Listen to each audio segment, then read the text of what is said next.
என்ன ட்ரெஸ் போடலாம் என்ன ட்ரெஸ் போடக்கூடாது, நீட்ல என்னென்ன அலௌட், இந்த மாதிரி உங்களுக்கு லென்ஸ் அலோவ் பண்ண விஷயங்கள் கொண்டுட்டு போகணும் அப்படிங்கிறத பத்தி பார்த்தலாம்.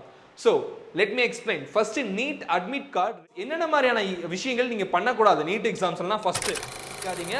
அண்ட் தென் 2 லாங்குவேஜையும் நீங்க ரீட் பண்ணணும். அதாவது உங்களுக்கு இங்கிலீஷ் அப்படிங்கிற விஷயத்துல நீங்க கொடுத்துருக்கீங்க, தமிழ்லையும் கொடுத்துருக்கீங்க. எக்ஸாம் நீட் 2024 ஈஸியா கஷ்டமா கொஸ்டின் பேப்பர் எப்படி இருந்தது லாஸ்ட் இயருக்கு இந்த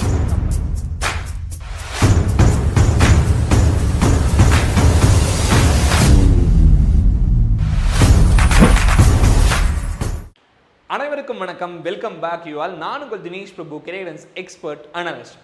நீட் 2024 வருஷம் என்ட்ரன்ஸ் எக்ஸாம் எழுத போகிற ஸ்டூடெண்ட்ஸ்க்கான டூஸ் அண்ட் டோட்ஸ், என்னென்ன மாதிரியான விஷயங்கள் நீங்கள் செய்யணும், என்னென்ன மாதிரியான விஷயங்கள் செய்யக்கூடாதவை அப்படிங்கிறத பற்றி டீட்டெயில்டாக இந்த வீடியோவில் நம்ம விளக்க போகிறோம். ட்ரெஸ் கோட் அப்படிங்கிற விஷயம் நீட்டில் ரொம்ப ரொம்ப இம்பார்ட்டண்ட்டாக பார்க்கப்படுறது. அந்த ட்ரெஸ் கோடும் உங்களுக்கு ப்ராப்பராக ஈஸியாக புரிகிற மாதிரி இது போட்டால் போதும், இது போடாதீங்க, இந்த மாதிரியான விஷயங்கள் நம்ம டிஸ்கஸ் பண்ண போகிறோம். எப்படி இந்த எக்ஸாமில் நீங்கள் கொஞ்சம் கூட ஸ்ட்ரெஸ் இல்லாமல் ரிலாக்ஸ்டாக எக்ஸாம் எழுதலாம் அப்படிங்கிற விஷயத்தையும் ஷேர் பண்ண போகிறோம். வீடியோ ஃபுல்லாக பாருங்கள். நீட் ஆஸ்பிரன்ஸ் யாராவது உங்கள் ஃப்ரெண்ட்ஸ் இருந்தாங்கன்னா அவங்களுக்கு ஷேர் பண்ணி விடுங்க. இந்த video NEET 2024 do's and don'ts in exam centre, most important tips to follow. சரிங்களா? ஃபர்ஸ்ட் விஷயமா நம்ம ஸ்டூடெண்ட்ஸ்க்கு சொல்றது என்னன்னு பார்த்தோம்னா, நீங்க எக்ஸாம் சென்டருக்கு போகும்போது என்னென்ன மாதிரியான விஷயங்கள் கொண்டுட்டு போகணும் அப்படிங்கிறத பத்தி பார்த்தலாம். So let me explain. First NEET admit card 2 to 4 copies நீங்க கொண்டுட்டு போறது பெட்ரு. நம்ம 2 மென்ஷன் பண்ணியிருக்கோம், நான் 4 காப்பி கொண்டுட்டு போங்க. பிகாஸ் ஏதாவது ஒரு சின்ன மிஸ்டேக், சைன் மாற்றி நீங்கள் போட்டுட்டாலோ இல்லைனா ஃபோட்டோ நீங்கள் மாற்றி ஒட்டிட்டாலோ, சின்ன சின்ன விஷயங்கள் நீங்கள் ஏதாவது மிஸ்டேக்ஸ் பண்ணியிருந்தீங்கன்னா அதை ரெக்டிஃபை பண்ணுறதுக்கு நீங்கள் வெளியே போய் அட்மிட் கார்டு எடுத்துகிட்டு வர முடியாது. ஸோ 2ங்கிறது 4 காப்பீஸ் ஆஃப் நீட் அட்மிட் கார்டை ஜெராக்ஸ் எடுத்துக்கோங்க. நார்மலாக black and white copy is enough. அதுக்கு அடுத்ததா ID proof of the students, அதாவது ஐடி ப்ரூஃப் அப்படிங்கிறது உங்களோட ஆதார் கார்டுங்கிறது இட்ஸ் ப்ராப்பருங்க. ஆதார் கார்டில் சின்ன வயசு ஃபோட்டோ இருக்குது அப்படின்னா நீங்கள் பார்க்கறதுக்கு அடையாளம் தெரியாமல் இருக்கும். அப்போ அவங்க வேற ஏதாவது ஐடி ப்ரூஃப் காட்டுங்கன்னு சொல்லி கேட்கலாம். ஸோ அப்படி கேட்கும்போது நீங்கள் என்ன பண்ணலான்னு பார்த்தோம்னா, உங்களுக்கு 12th ஹால் டிக்கெட்டில் உங்கள் ஃபோட்டோவோட இருக்கும், அதை காட்டலாம். அப்படின்னா ஸ்கூலோட ஐடி கார்டை காட்டலாம். ஸோ இந்த 3 விஷயங்களை நீங்கள் பேக்கப்புக்கு ப்ரூஃபாக வச்சுக்கிறது பெட்ரு. ஒருவேளை நீங்கள் இன்னும் லைசன்ஸ் உங்களுக்கு ஆல்ரெடி நீங்கள் ரிப்பீட்டராக இருந்தீங்கன்னா உங்களுக்கு தெரியும், எப்படி நீங்கள் எடுத்துகிட்டு போயிடுவீங்க. ஃப்ரெஷருக்கு நம்ம சொல்கிறோம். அதுக்கு அடுத்ததாக passport size photos and post card size photos ரொம்ப மஸ்ட்டாக, அதை நீங்கள் கட்டாயமாக வச்சுக்கோங்க. Reach exam centre at 12:15 PM May 5th, 5ஆம் தேதி 12:15 எக்ஸாம் சென்டர் பக்கம் போயிருங்க. நீங்கள் ரொம்ப டிலேலாம் பண்ணி போக வேணாம். 12:15 போயிட்டீங்கன்னா, because you need to have lunch also. நீங்கள் லஞ்ச் சாப்பிடணும், இல்லைனா ரெஃப்ரெஷ்மெண்ட்டுக்கு ஏதாவது சாப்பிடணும். பிகாஸ் நீங்கள் உள்ளே போகிறது 2 மணிலேருந்து 6 மணி வரைக்கும் நீங்கள் அங்கே தான் இருப்பீங்க. அதுக்கப்புறம் தான் லஞ்ச் சாப்பிட போவீங்க, இல்லைனா ஸ்நாக்ஸ் சாப்பிட போவீங்க. 4 மணி நேரம் ஃபுட் இல்லாமல் நீங்கள் இருக்க முடியாது. காலையில் 9 மணிக்கோ 10 மணிக்கோ நீங்கள் டிஃபன் சாப்பிட்ருவீங்க. ஸோ பிரேக்ஃபாஸ்ட் முடிச்சதுக்கப்புறமா you have so much time. So அதனால் உங்களுக்கு பசி தாங்காது. பசிக்குது அப்படிங்கிற பட்சத்தில் எக்ஸாமில் உங்களால் கான்சன்ட்ரேட் பண்ண முடியாது. ஸோ நிறையா விஷயங்கள் ஃபுட் அண்ட் ஸ்லீப்னால உங்களுக்கு எக்ஸாம்ஸில் டிஸ்ட்ராக்ஷன்ஸ் நடக்கும். அது நடக்காமல் இருக்கணும்னா நான் சொல்கிற விஷயங்களை ஃபாலோ பண்ணிக்கோங்க. செகண்டாக நம்ம ரொம்ப முக்கியமாக ஸ்டூடெண்ட்ஸ்க்கு சொல்கிறது என்ன பார்த்தோம்னா, ப்ராப்பர் ட்ரெஸ் கோடுங்க. ஃபுட்டுக்கு அடுத்து தான் நீங்கள் ட்ரெஸ் கோட். இந்த ட்ரெஸ் கோடே உங்களுக்கு நிறைய ஸ்ட்ரெஸ்ஸை உண்டு பண்ணும். இப்போ நான் போட்டிருக்க மாதிரியான ட்ரெஸ் கோட் கூட நீங்கள் போட தேவையில்லை. உங்கள் ஷர்ட் பிளைனாக இருக்கணும். அதே மாதிரி ஹாஃப் ஸ்லாக் ஷர்ட் தான் நீங்கள் போடணும். அதாவது ஃபுல் ஸ்லீவ் நீங்கள் போடக்கூடாது, ஹாஃப் ஸ்லீவ்ஸ் தான் நீங்கள் போடணும். அதே மாதிரி டிஷர்ட்ஸை நீங்கள் போட்டுக்கலாம். பசங்க பொண்ணுங்க யாராக இருந்தாலும் டிஷர்ட்ஸோ இல்லைனா ஹாஃப் ஸ்லீவ் ஷர்ட்ஸை நீங்கள் போட்டுக்கலாம். டாப்பும் வந்து உங்களுக்கு ரொம்ப நார்மலான ஒரு சில டாப்ஸ் நீங்கள் போட்டுக்கலாம். ஸோ உங்களுக்கு இந்த மாதிரி இருக்கக்கூடாது, பாதி தான் இருக்கணும். அதே மாதிரி பேண்ட்டுமே உங்களுக்கு வந்து பார்த்தோம்னா நிறைய ட்ரெஸ் கோடு ரெஸ்ட்ரிக்ஷன்ஸ் இருக்குது, அதையும் நம்ம பார்த்துடலாம். Prefer white dress. ஒயிட் ட்ரெஸ்ஸை ப்ரிஃபர் பண்ணிட்டீங்கன்னா இஷ்யூஸே கிடையாதுங்க. ஸோ ஒயிட் ஷர்ட் இல்லைனா white T-shirt which is half sleeves, full hand போடக்கூடாது. அதுக்கு அடுத்ததா revise everything one day prior. ஒரு நாளைக்கு முன்னாடியே எல்லா விஷயத்தையும் படித்து வச்சுக்கோங்க. எக்ஸாம் டைம்ஸில் நீங்கள் ஹரிபரியில் படிக்க வேணாம். அதுக்கு அடுத்ததா குட் ஸ்லீப் இஸ் மேண்டட்ரி. 8 மணி நேரம் கட்டாயமாக தூங்கிடுங்க. இவ்வளோ நாள் படிச்சுட்டீங்க, பரவாயில்ல. ஏதாவது 1-2 டாபிக் நீங்கள் மிஸ் பண்ணியிருந்தாலுமே அது நீங்கள் லாஸ்ட் மினிட்ல படிக்க வேணாம். அது பிகாஸ் அதை பற்றி நினச்சிக்கிட்டு நீங்கள் படித்ததை மிஸ் பண்ணியிருக்க வாய்ப்புகள் இருக்குங்கிறனால good sleep, mandatory, relaxed mind, என்ன ஆனாலும் பார்த்துக்கலாம் அப்படிங்கிற ரிலாக்ஸ்டு மைண்ட், எந்த பிரச்சனையும் வரப்போகிறது இல்லை. இது இல்லைனா அடுத்தது அந்த மாதிரியான ஒரு மைண்ட் செட்டுக்கு நீங்கள் ரெடியாகி உள்ளே போனால் தான் எக்ஸாம்ஸில் ரொம்ப சூப்பராக பெர்ஃபார்ம் பண்ண முடியும். அதுக்கு அடுத்ததான் எக்ஸாம் ஹாலில் என்னென்ன இன்ஸ்ட்ரக்ஷன்ஸ் எல்லாம் நீங்கள் ஃபாலோ பண்ணணுமோ அதை ப்ராப்பராக ஃபாலோ பண்ணுங்கள். ஃபார் எக்ஸாம்பிள் வந்து பார்த்தோம்னா, அந்த அட்மிட் கார்டில் நிறைய இன்ஸ்ட்ரக்ஷன்ஸ் சொல்லியிருப்பாங்க, அதெல்லாம் நீங்கள் ப்ராப்பராக ஃபாலோ பண்ணுங்கள். 2 to 3 டைம் அந்த இன்ஸ்ட்ரக்ஷனை படிச்சிடுங்க. அப்போ தான் உங்களுக்கு ஒரு ஐடியா கிடைக்கும். அதுக்கு அடுத்ததாக ஹேவ் லைட் பிரேக்ஃபாஸ்ட். காலையில் ஹெவியாக அது வேணும் இது வேணும் பசிக்கும்னு சொல்லிட்டு காலையிலே சாப்பிடலாம்னு சொல்லிட்டு சாப்பிட்றாதீங்க.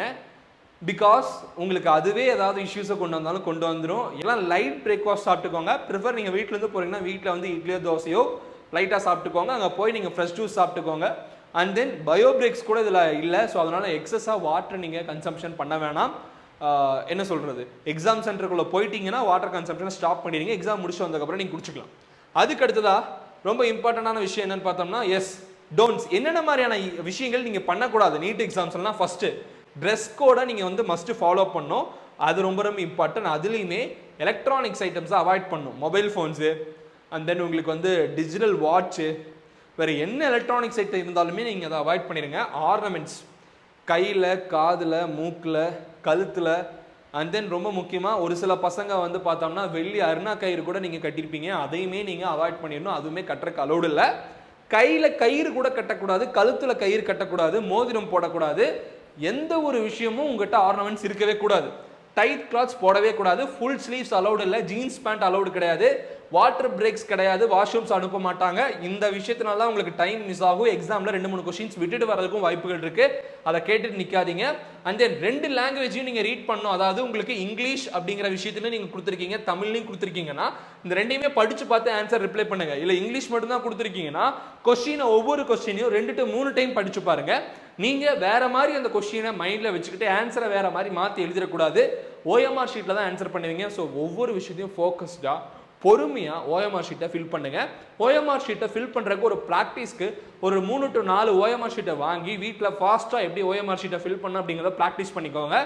அண்ட் தென் ஒரு OMR ஷீட்டை ஃபில் பண்ணுறீங்கன்னா ஒரு ரவுண்டை கரெக்டாக நீங்கள் வந்து ஷேட் பண்ணுற அளவுக்கு நீங்கள் ஃபில் பண்ணணும். அந்த ஷேடிங்லேயும் நீங்கள் எந்த ஒரு மிஸ்டேக் இருக்கக்கூடாது. ஸோ இந்த விஷயத்தையும் பார்த்துக்கோங்க. பிகாஸ் OMR ஷீட்டை திருத்த போகிறது ஹியூமன்ஸ் கிடையாது, அதுவுமே சிஸ்டம் தான் திருத்தும். ப்ராப்பராக ஃபில் பண்ணியிருந்தால் மட்டும்தான் அதை எடுத்துக்கும். பாதி ஃபில் பண்ணலாம் அந்த ஆன்சர் எடுத்துக்கொள்ள மாட்டாது. ஸோ அது வந்து நெகட்டிவ் மார்க்ஸாக மாறிடும். Then no need to carry pen, pencil, eraser and other items. Because உங்களுக்கு ரஃப் பேடும் பென்னும் அவங்களே கொடுத்துருவாங்க. அந்த பெண்ணில் தான் நீங்கள் வந்து பால் பாயிண்ட் பெண்ணில் தான் நீங்கள் வந்து OMR ஷீட்டே ஃபில் பண்ண போகிறீங்க. ஸோ எல்லாத்துக்குமே ஒரே மாதிரி தான் இருக்கும். அண்ட் தென் ஷூஸும் ஹை ஹீல்ஸும் அலௌடு கிடையாது. குர்த்திஸ் வந்து நாட் பர்மிட்டட். பொண்ணுங்களுக்கு வந்து லெகின்ஸும் பலாசோஸும் ஆல்சோ நாட் பர்மிட்டட். என்ன ட்ரெஸ் போடலாம், என்ன ட்ரெஸ் போடக்கூடாது, நீட்டில் என்னென்ன அலௌடு, இந்த மாதிரி உங்களுக்கு லென்ஸ் அலோவ் பண்ணுவாங்க. பொண்ணுங்களுக்கு இந்த மாதிரியான ஷர்ட்ஸ் அலோவ் பண்ணுவாங்க, பசங்களுக்கு டிஷர்ட்ஸ். அண்ட் தென் பொண்ணுங்க இந்த டாப்ஸுமே யூஸ் பண்ணிக்கலாம். ஸ்லிப்பர்ஸ், ஷூஸ் போட்டிருந்தீங்கன்னா வெளியவே கழட்டி வச்சுட்டு போயிடணும். அண்ட் தென் ஹை ஹீல்ஸ் இருக்க ஷூஸும் ஸ்லிப்பர்ஸும் போட்டிருந்தீங்கன்னா நாட் அலோடு, எஸ்பெஷலி பொண்ணுங்க. ஸோ ரொம்ப நார்மலான சாண்டில்ஸையும் ஸ்லிப்பர்ஸையும் நீங்கள் யூஸ் பண்ணிக்கோங்க. இல்லைனா இன்றைக்கே போய் வாங்கிக்கோங்க. பிகாஸ் இதெல்லாம் உங்களுக்கு எப்படி சொல்கிறது, எக்ஸாம் சென்டருக்குள்ளே போக முடியாது, பதட்டத்தை உண்டு பண்ணிடும். அப்போ நீங்கள் ப்ராப்பராக போய் எக்ஸாம் எழுத முடியாமல் போயிடும். பார்த்துக்கோங்க.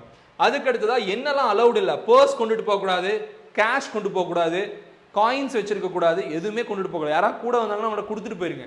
இல்லை நீங்கள் தனியாக தான் எழுத போகிறீங்களா, ஒரு பேரண்ட் அங்கே உட்காந்துட்டு இருக்காங்களா, சார் இந்த மாதிரி நான் எக்ஸாம் எழுத வந்தால் எனக்கு ஒரு சப்போர்ட் பண்ணுங்கள், இதை வச்சிருங்க, வெளியே வந்து வாங்கிக்கிறேன், கொடுத்துட்டு போயிருங்க. இல்லைனா அந்த எக்ஸாம் சென்டரில் உங்களுக்கு திங்ஸ் வைக்கிறதுக்கான ஏரியா இருக்குது, அதில் வச்சு லாக்கரில் லாக் பண்ணிட்டு போயிருங்க. எதுவுமே எடுத்துகிட்டு போகாது. அந்த பொண்ணுங்க வந்து பேண்டு, கிளிப்பு, இந்த கிளிப்பு அலௌடு இல்லை. பேண்டு மட்டும், ரப்பர் பேண்ட் மட்டும் நீங்கள் போட்டுக்கலாம். ஸோ அது மட்டும் நார்மல் ரப்பர் பேண்ட் மட்டும் நீங்கள் முடிக்கி போட்டுக்கலாம். வாட்ச், எந்த வாட்சுமே அலௌடு கிடையாது, பேண்ட்ஸும் அலௌடு கிடையாது. நார்மல் காகுல்ஸும் அலௌடு இல்லை. இந்த மாதிரி ஜிமிக்கி, கம்மல், இந்த மாதிரி ஃபேன்சி ஐட்டம்ஸ் அலௌடு கிடையாது. நான் சொன்ன மாதிரி கயிறு, கையில் கட்டுற கயிறு, அண்ட் தென் மாலை, வேறு எதுவுமே அலௌடு கிடையாது. நீங்கள் உடம்புல எந்த ஒரு விஷயமும் இருக்கக்கூடாது. அதான் சொன்னேன், பசங்க அருணா கயிறு கூட கட்டக்கூடாது. ஸ்லிப்பர்ஸ், ஹை ஹீல்ஸு, ஷூஸு, இது எதுவுமே போடக்கூடாது. தொப்பி கூட அலௌடு கிடையாது. பசங்க பெல்ட்டும் போடக்கூடாது. ஸோ டைட்டாக இருக்க பேண்ட் மட்டும் நீங்கள் போட்டுக்கோங்க, பசங்க பொண்ணுங்க யாராக இருந்தாலுமே. இவ்வளோதான் விஷயம். இது எல்லாம் இந்தியா ஃபுல்லாக ஃபாலோ பண்ணுற இம்பார்ட்டண்டான இன்ஸ்ட்ரக்ஷன்ஸ்.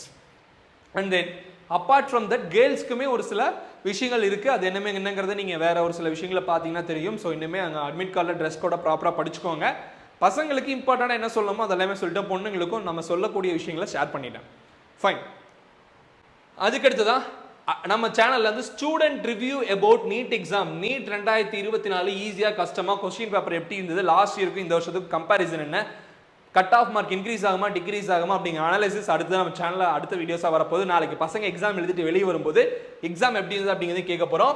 சப்ஸ்கிரைப் பண்ணி வச்சுக்கோங்க. இந்த மாதிரி நிறைய வீடியோஸ், நீட்டோட எக்ஸ்பெக்டட் கட் ஆஃப் பார்க்க போகிறீங்க, கவுன்சிலிங் ப்ரொசீஜர் சம்மந்தப்பட்ட வீடியோஸ் வரப்போது, டாப் காலேஜுக்கான கைடன்ஸும் நம்ம சேனலில் அடுத்ததாக கொடுக்க போகிறோம். மிஸ் பண்ணாமல் பாருங்கள். இந்த வீடியோவை நீட் ஆஸ்பிரன்ஸ் எல்லாத்துக்கும் ஷேர் பண்ணி விடுங்க. நீட் எக்ஸாமை காமாக பீஸ்ஃபுல்லான மைண்ட் செட்டில் போய் எழுதிட்டு வாங்க. நைட் நல்லா தூங்குங்க.